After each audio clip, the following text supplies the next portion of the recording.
बीतल जाड़ा फगुन ऋतु आई बाला मो घरे आ जाती। बीतल जाड़ा फगुन ऋतु आई बाला मो घरे आ जाती। बाला मो घरे आ जाती। बाला मो घरे आ जाती। सोन से जिया नया वे आऊं भाई बाला मो घरे आ जाती।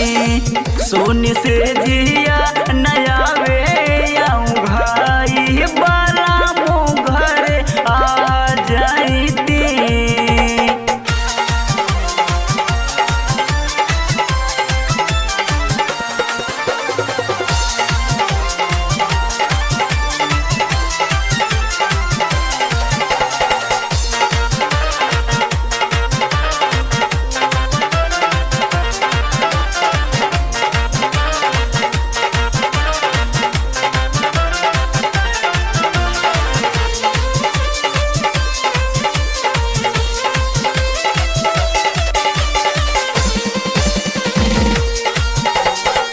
याद आवे तोहरा के वही पतझड़ हो। ले ली अंगड़ाई उड़े या चेहरा हमार हो। याद आवे तोहरा के वही पतझड़ हो।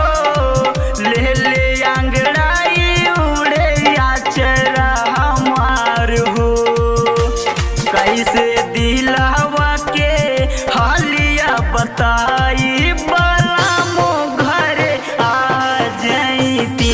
कैसे दिलावा के हालिया बताई बाला मो घरे आ जाती।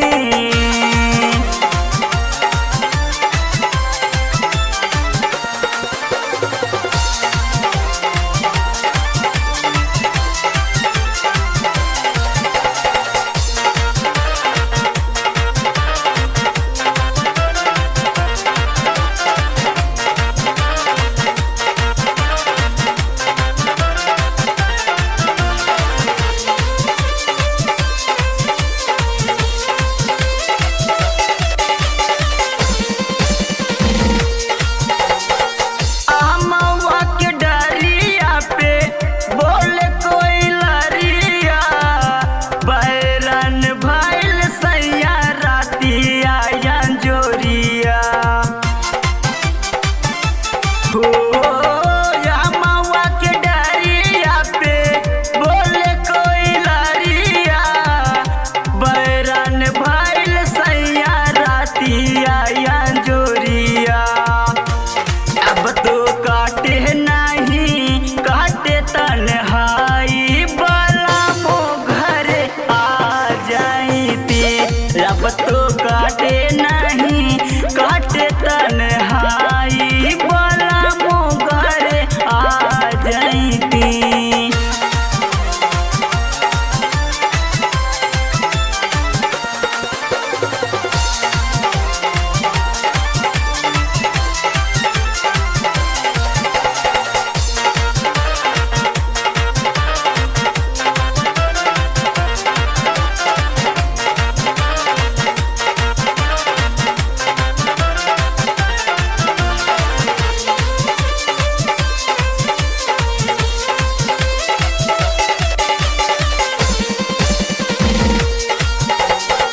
पीवा परदेसी भइले गइले परदेस हो। पीछे पड़ले बा हमरे देवरा राकेश हो।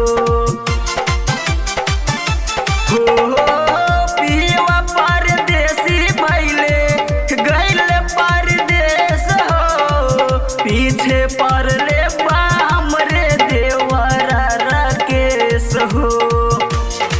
दुर्गे सहवा के कैसे समझा